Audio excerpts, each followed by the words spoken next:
Hi and welcome back to my channel. My name is Alanna, and in today's video we have breaking news, and in case you missed it, on travel restrictions on Cuba. Let's dive right in and seeing what this means for you if you have a cruise booked to Cuba.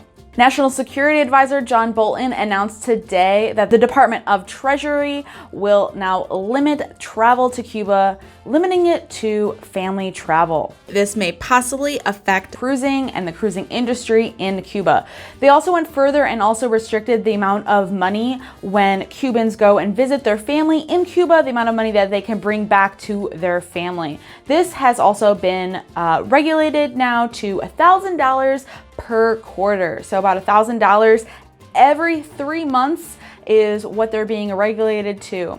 Now, why would this happen? Basically, the reason being of why this is happening and the fact that it's going into effect very soon in just a couple weeks here. May 2nd is when it goes into effect. It's going into effect because they say they want to end the glamorization of socialism and communism that brings in the tourism. Since the travel ban was lifted to Cuba, back in 2016, the amount of travel to Cuba has skyrocketed, and it brought in $3 billion to Cuba for tourism. Tourism is completely run and organized by the government and restricted in that way as well. So, unfortunate as this is, this type of restriction may affect your upcoming cruise to Cuba.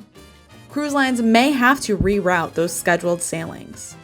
If you're sailing after May 2nd, what you can do is follow these news stories and see if any of the cruise lines come out with any announcements to changes to itineraries and what those announcements will be regarding any possible changes to itineraries and destinations. Now, the former National Security Advisor under the Obama administration went out to go and say, and I quote, "Capping remittances is only mean-spirited and can only be understood as the U.S. government's attempt to create economic hardship against the Cuban people." So Emily Menderola said this. She is the executive director for democracy in the Americas. Well, Cuba had a travel ban for many years, and basically it's like stepping back in time when you get to go. I was actually fortunate enough to travel to Cuba in 2017, and I was able to go not on a cruise, but on a longer extended visit. It really is like stepping back into time because you see so many American classic cars from the 40s and 50s. Previously, because of the travel ban, trade also halted during this time.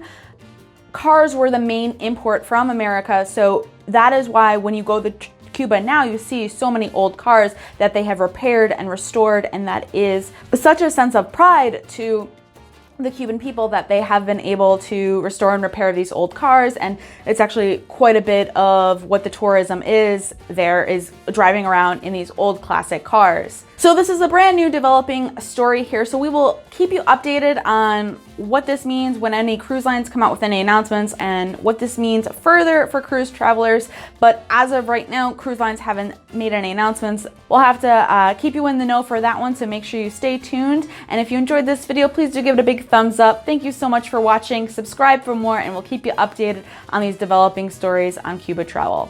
Ciao for now.